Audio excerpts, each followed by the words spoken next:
Welcome to the Brain Picker Pro Show, live from Lake Wiley, South Carolina. I'm Larry Goins. Thank you guys so much for watching. I really, really appreciate it. Please be sure and share, comment, give us some feedback. We really appreciate it, whether you're watching or listening. It means a lot to us. It really does. We try to bring you some really, really, really good content, good information, things that you can use, contacts you can use, because your network is your net worth. And today is no exception. In fact, I got to tell you, I've been really, really excited. As soon as I found out I was going to interview our guest today, I'm like, man, I've been wanting to interview her for a long, long time and wanting to pick her brain about different lending programs and whatnot. And she's just a mover and a shaker. We're in a mastermind together, just a great person all around. And the best news is she's got money and she wants to loan it to you, right? And please give a warm welcome to Caeli Ridge. Hey. Hey, Larry. So should I hear applause? This isn't live, is it? Woo! Hey, gang. Hi, everybody. That's awesome. No, it's not live as we're recording, but, it's okay. Thank you for having me. I'm very happy to be here. I'm really excited you're here. If you don't mind, would you start and just give our viewers and listeners a little bit of background about who is Caeli Ridge? You bet. So I have kind of a soundbite, a little bit of rhetoric here I'll share with you guys. So the company name is Ridge Lending Group. We are a second-generation company that focuses almost exclusively in the non-owner occupied side of lending. Though we're fully functional, we do everything, VA, FHA, owner-occupied, of course. Our special skill sets have really been carved out for investors and their lending needs. We're licensed nationwide, so we have a nice broad footprint in all the different markets that are producing the appropriate returns and those markets that our investors are interested in. I've been working with investors for a little over 21 years now, but probably the one thing that is unique about us, or me in particular, is that I too am a real estate investor. So I've held lots and lots of properties all over the country. I feel like that unique perspective, I hope, maybe adds a little bit of credibility. But more than that, I've tried very hard to leverage my experiences as an investor and a lender to help educate the real estate investor from a lender's perspective. I'm sure you'll agree, there's a lot of moving parts, right, in just real estate investing on its own. And I always say that you start to layer on the financing side of that, and it exponentially increases that learning curve. But it's the leverage or use of other people's money that gives us the greatest rate of return. So for those reasons, I think that it's just crucial for the individual to get some background information, have some definitions about what's going on from the underwriter's perspective, right? What are the qualification requirements? How do I optimize those things? So if we have a value add, I would say that it's education. Ridge Lending is probably known for the education piece that it provides for the investor. Well, I'm really glad you said that. I remember a while back, it's been probably a year or two ago, I was asking all my friends in the mastermind and people who are movers and shakers, who's the best lender I can send my buyers to get financing for their rental properties? And beyond a shadow of a doubt, your name came up every single time. Every single time. That makes me happy. Yeah. So I was really excited about that. That's awesome. So why don't you tell our viewers and listeners a little bit about what kind of loan programs and whatnot that you have, and who's your ideal customer? Sure. So I know that we're not going to be everything to everybody, but I've tried very hard to have a very comprehensive and diverse product line of loan products for our investors. So there's 4 prongs to this stool. The first is what we call the golden tickets. I think I might have coined that, although I plagiarized it from a Willy Wonka movie. The golden tickets is what we call them. This is the highest leverage at the lowest interest rate literally on the planet. These are the Fannie Mae, Freddie Mac loans, folks, the conventional loans. So we usually start by exhausting those first. For residential properties. And by definition, for those of you that might be new, residential property is single family up to 4 units. So Fannie Freddie first, then we move on to what we call specialty. Some people might call them portfolio.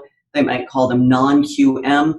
these products are very similar to the Fannie Freddie loans. The differences are going to be interest rate will be higher, and the guidelines might be a little less restrictive. These loans are generally used for those individuals that have either exhausted their golden tickets, or maybe they can't quite fit into the more confining box of Fannie Freddie guidelines.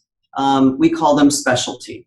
So conventional, specialty. We also have some short-term fix and flip money for those that are not maybe holding the property as long and they're looking for a quicker return.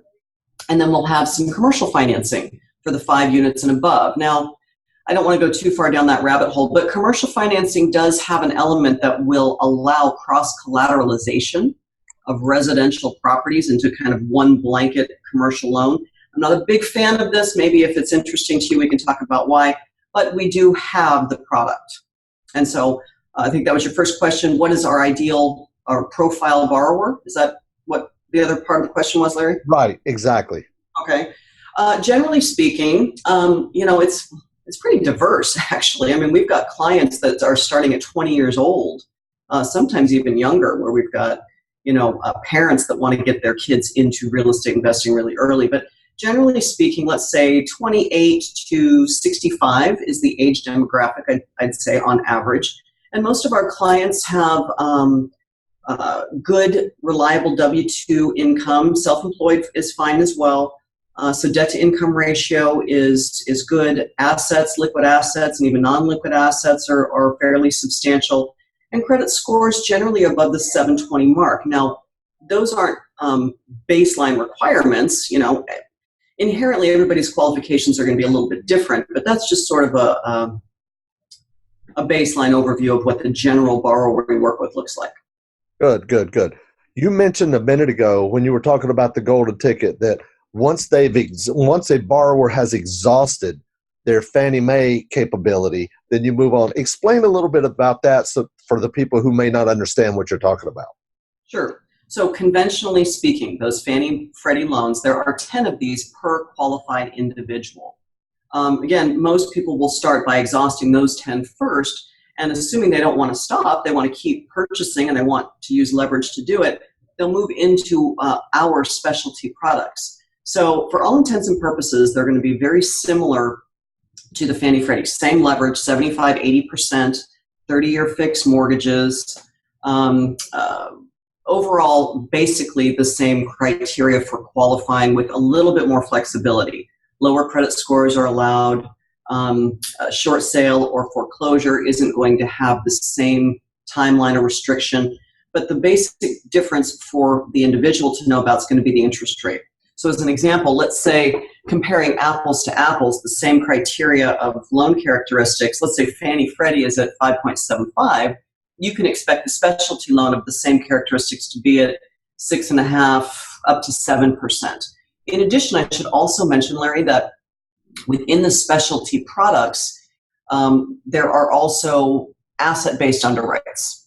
So for those individuals, let's say a self-employed person, right. Doesn't want to pay taxes, right? So their adjusted gross income is such that they can't qualify for what is normally deemed full doc. So 30-year fixed mortgage on the specialty side actually has a product where the asset-based underwrite is looking at the property exclusively, the debt service ratio, which is a very simple calculation. On the debt service side of the specialty products, we're going to take the gross rents, divide them by the PITI, principal, right. interest, tax and insurance, and within that division, if we get a 1.15 or greater, that property qualifies debt service ratio. And the individual doesn't need to show the tax returns or the income documentation. It's an asset-based underwrite for a 30-year fixed mortgage. So that's kind of unique, too, as part of the specialty products. That is great. That's great. And you also do some fix and flip type lending as well, correct? Yep. Good. Expand. I'm sorry? Expand on that? If you'd like, yeah, absolutely. Okay. So generally speaking, the fix and flip is going to be the lesser of the following calculation for determining a loan size. We're either going to go 80% LTC, which is loan to cost, right? Let's say that the purchase price is $100,000 and the renovation or the fix up is $50,000. We'll take the 150 times 80%, or we'll go 65% ARV, after repair value. If we know that after you get all those the paint, the lipstick, whatever it might be, after that's done and we expect a much higher appraised value, we'll go 65% off of that, or 80% off of the LTC, loan to cost.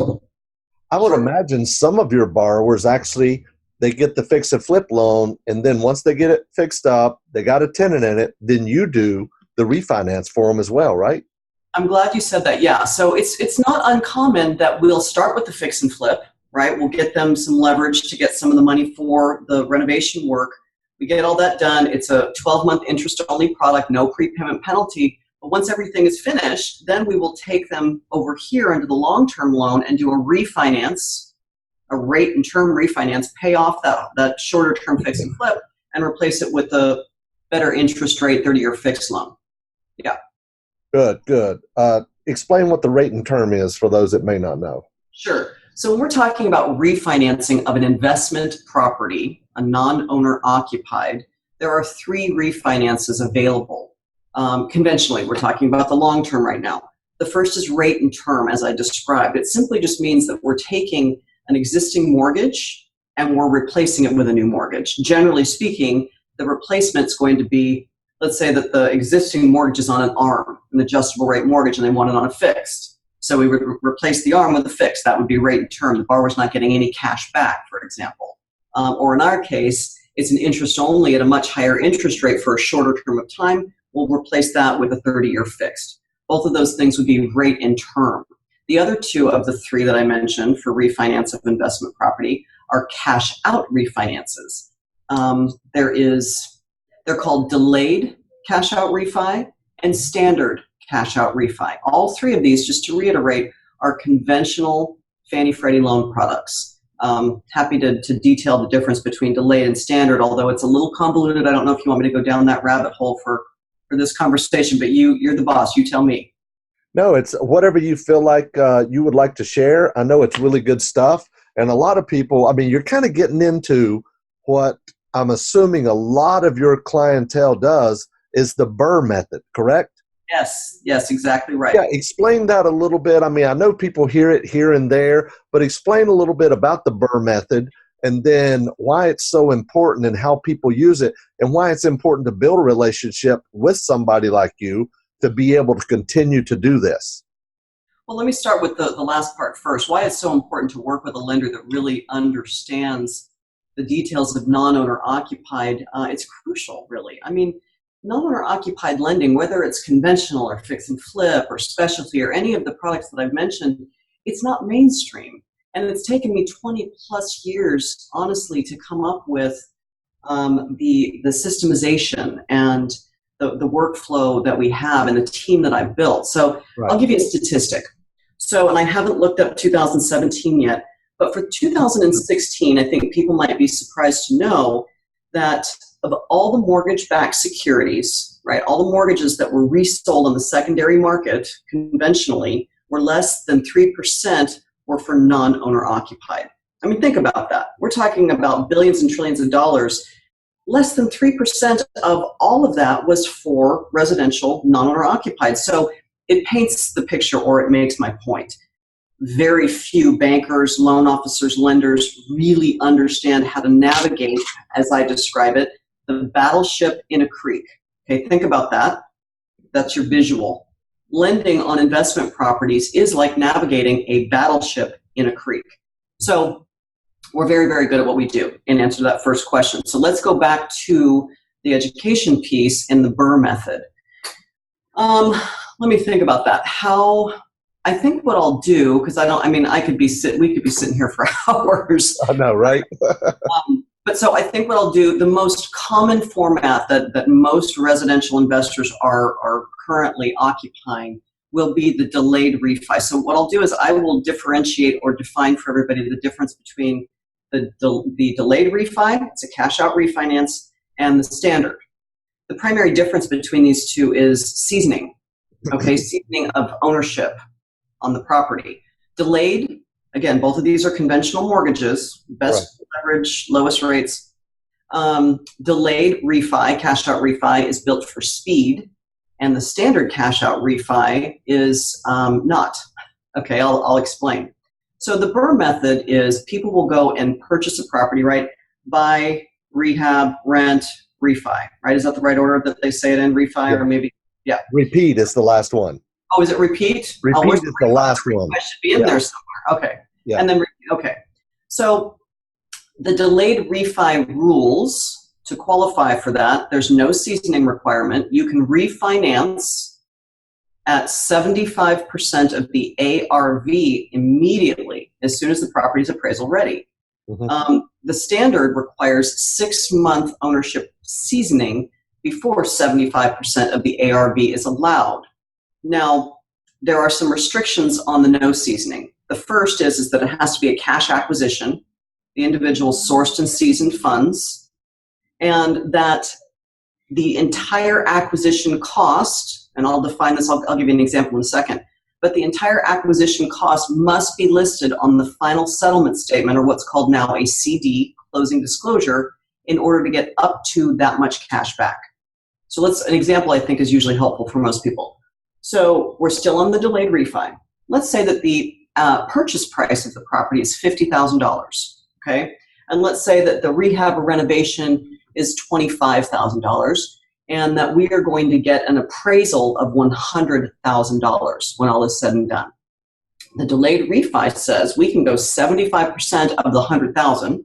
So now we have secured a loan for the individual of $75,000 minus the closing cost that comes off the top. Let's say in our example, the closing cost of our loan are $5,000. Okay, so $75,000 loan, $5,000 gets paid towards the closing costs. The remaining $70,000 goes back to the borrower, right? So they've got $75,000 all in, and they ended up with $70,000 back in cash. When you do that division, I think it ends up being, what, a 92% leverage, 93% leverage? Pretty slick, man. Yeah. But the caveat to that is that the full 75 grand has to be listed as an initial acquisition cost on the final CD. A lot of times people who are not familiar with this, they have a wrong step because they pay for the property, 50 grand, but then the 25,000 renovation is paid for later, right, after they're owners. And the rule specifically says you can't get more back than what's listed on that HUD. So you got to be real careful about having the total acquisition cost on that HUD. Now, if you're working with a turnkey, they know all these rules. They know exactly how to, Larry, I'm sure that you will be advising them appropriately.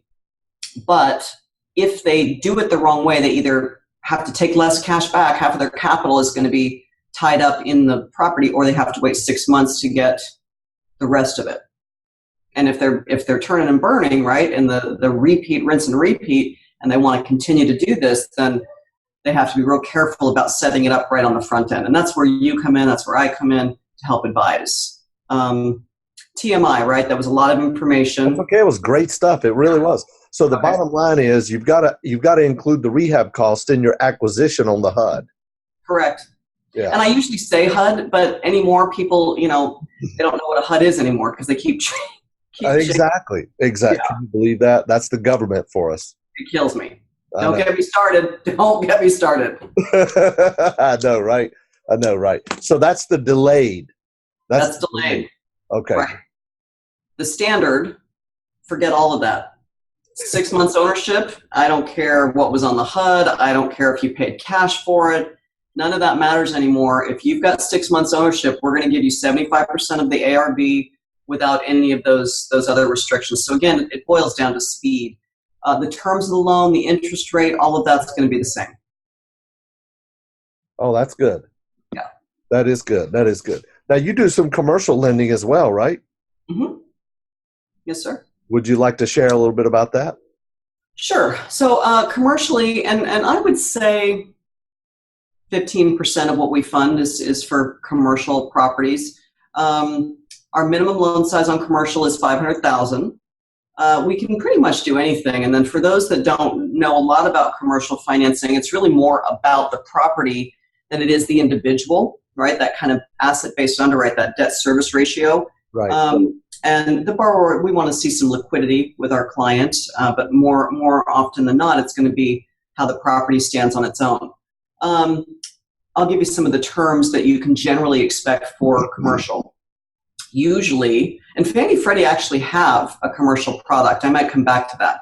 Generally speaking, though, commercial products are on a balloon feature. For those that don't know what that means, is that you'll choose between a term, maybe 5 or 10 years. Generally, people will take the 10-year, but it's a balloon. So at the end of the 10 years, you are either going to be cutting a check for the remaining principal balance, or you're going to refinance that loan at whatever the prevailing market products, rates, terms are. It's not like an adjustable rate mortgage where the rate just adjusts. It's a whole new thing. Prepayment penalties on commercial loans are pretty harsh. If you chose a 10-year balloon, for example, you can expect the prepayment penalty to be a 10-to-1 waterfall, meaning that to get out of this loan in the first of the 10 years, you're paying 10% on the outstanding principal balance. In year 2 is 9%. In year 3 is 8, 7, 6, all the way up to 1. So you're incentivized to keep the loan, right? They don't want you to get out of that loan. Interest rates are going to be, right now, again, deal dependent, between 6 and 7%. Amortizations are usually a bit shorter, 25-year amortization, so you lose a little bit of cash flow. But for the right property, commercial property, I think, there are great products out there. Some people are trying to use the commercial product for residential properties. All of the elements that I just mentioned still apply. But the one thing that I really don't agree with when we're taking residential properties and cross-collateralizing multiple single-family to 4 units in this one blanket loan, aside from everything else I just mentioned, is it becomes a very inflexible tool. So if you've got 5 or 6 properties in this one blanket loan, and let's say you want to take one of them, do a cash-out refinance, or maybe you want to do a 1031 exchange, right? In that example, you'd be forced to re-underwrite the entire loan to gain access to one of your properties, one of your assets. So I think there are better vehicles out there for investors that need financing. I'm not a big fan of the commercial for residential. Commercial for commercial is a different story. Yeah. Good. I'm on your website right now. Some really good information. Got a lot of good quality information here. Talks about the products and testimonials, and I know a lot of these people, right? So it's really good stuff. It's good stuff. I love it. Thanks, Larry. I'm just looking through here, man. I do know all these people. That's awesome. I just saw Ron last week. Did you? Oh, you know what? I did. Hopefully, if he gets to see this, then I need to give him a shout out. No kidding. Ron Phillips is one of my favorite people on the planet. He's a great guy.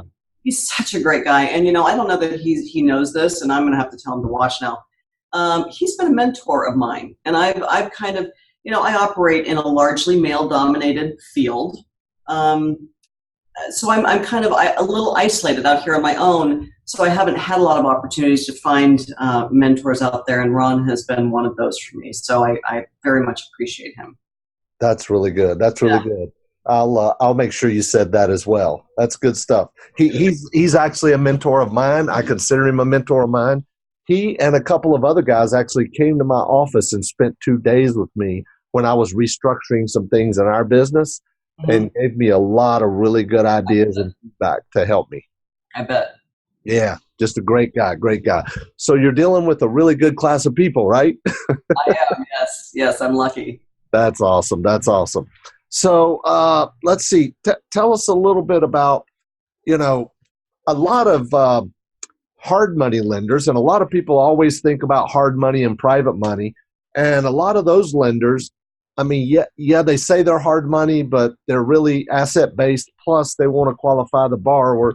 And but they only want to deal with borrowers that have done 2 or 3 or 5 deals in the past, right? Can you touch on that a little bit? Because you're really, for your primary product, and I would assume it's a lot of it is people doing the Bur Method, right? And people buying turnkey properties and stuff like that. So touch a little bit on experience, because I got a feeling you can really help some people that may just be starting out or whatever. Yeah, so you're right. When we're talking about commercial or the shorter term hard money, it's generally a truth that the whoever's funding the deal wants the individual to have some experience. And it's a double-edged sword. How do you get the experience unless you can get the loan, right? Right, right. So, for us, I'm going to focus on the shorter term fix and flip. While it's true that there's going to be a little extra scrutiny for us on the first, maybe even the second deal, beyond that, once we have a level of comfort with the individual, and we do a lot of hand holding, we kind of help guide them through some of the things that they may not be prepared for or know to expect. So because we're so investor friendly, some of that comes along with the service. But maybe I'm not answering the question, just that it's true. Most lenders or bankers on the shorter term funds, they want the individual to have some experience, whereas that's not necessarily true here. But just to reiterate, we will probably have a little extra hoops for them to jump through on the first or second deal. Sure, absolutely. But that's also where your education piece comes in, because you're helping build your base by educating people and helping them through those first couple of deals, and then they become experienced investors. Yeah. Yeah, it takes the first one and the second one. Yeah. And, a lot of that comes from, too, Larry, is that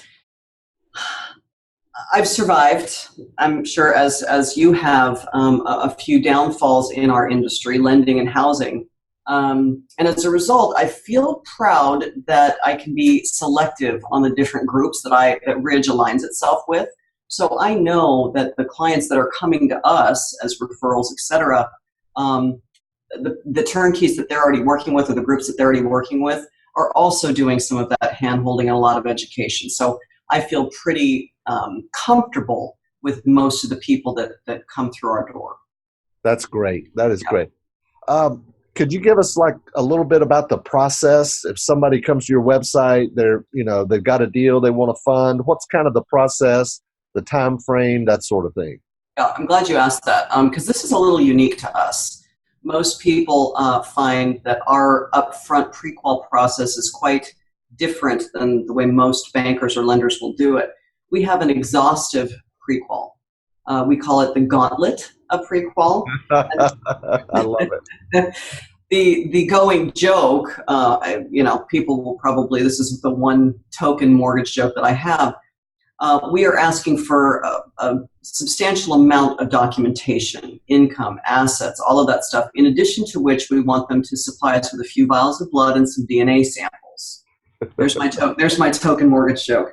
But so it breaks the ice. However, it's going to feel like that. So I always want to set the expectation. I'm big on setting expectations. So what happens is that we will get a referral from maybe a turnkey, or somebody finds us online and they request our getting started package. They can do this on our website, or we can give it to them manually. The getting started package details all the next steps for pre-qual, checklist of items needed, the vials of blood and DNA, a few minor forms to fill out. But once they have supplied us with everything that we have requested, their file is assigned to our pre-qual department, which is only about 24 hours turn time. The nice thing about front-loading this, I find, and this is part of the trial and error over so many years, the systemization I referred to earlier. The nice thing about doing all of this pre-qual up front, two things. One, it's a foregone conclusion, man. I know exactly how that individual is going to get from here to here, and is, based on their goals, of course, without any question, right? We don't have fail sales, not based on the borrower anyway. Right. I mean, if the property's got issues, that's another story. But foregone conclusion. The other nice thing is that inherently the non-owner occupied investor or borrower isn't just doing one deal. They're doing a refi, two purchases, a 1031 exchange. So now that we have the template, or the bones, like I call them, of their file, we don't have to take them through the pre-qual gauntlet every single time. We simply refresh, right? Outdated documents, pay stubs, bank statements, as we go along. So it's really a one-time exhaustive process. If they can trust us and indulge us on that front end, it's well worth it for everybody in the long run. That's really good. You know what, Caeli, this has been awesome. This is really, really good information here. And I really appreciate you sharing this. You bet. if somebody wanted to reach out to you to to go through the gauntlet, I mean, really, literally, it's great because they do that up front, and then you have everything you need. It's not like they're going to have to go through it again and again and again and again each time, right? And they stay with the same. So once they're through pre-qual, I didn't mention this. Once they're totally through pre-qual, they're assigned to a senior loan processor team or pod, and that's who they stay with forever. I mean, most of my employees have been with me 10 plus years. So that's another thing is that there's a relationship that is built there, right? And they know each other. They can pick up the phone and say, hey, Rachel, or hey, Laura, I need a pre-approval letter for this deal I'm looking at, and they'll have it in 5 minutes. So yeah, anyway, sorry, but how do you reach? That's what you asked, right? Yeah, that's great. I want people to reach out to you. I mean, I know, just like anybody, it's not a fit for everybody, but I want, if people are, needing funding and it's something that you can help them with, I want them to reach out to you, because I can't tell people enough.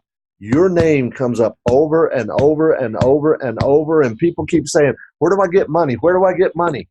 Now that you're watching this podcast, you know where to get money. That's all you need. That's right. Okay, so to reach us, there's a few ways. Toll free, 855-747-4343. An easy way to remember, 855-74-RIDGE is our toll free. They can reach us online, www.ridgelendinggroup.com, or if they want to send an email, info@ridgelendinggroup.com. I'm on that distribution list, so I will see it personally. We're very accessible. That's great. That's great. I really appreciate the time. And you're not only looking for lenders, but you're looking for, I'm assuming, turnkey providers to work with, people who buy, fix, and flip, buy, fix, and rent, turnkey providers, all that stuff. You build relationships with those because they're just sources for you for loans as well, right? Yes, sir. Yep. We are the preferred lender for over 18 dozen different turnkeys across the U.S. Wow. Yeah. That's huge. Yeah. That is. I'm busting my butt, Larry. I'm around, man. Yeah. Yeah, you're busy. You're busy. That's great. Yeah, thanks. Cool. Well, I really, really appreciate you taking the time to be on today. It's been a lot of fun and been very, very educational. And thanks a lot for sharing all the information about your loan programs. You bet. It's been my pleasure. Thanks for having me. Thanks a lot. Take care, everybody. Bye-bye.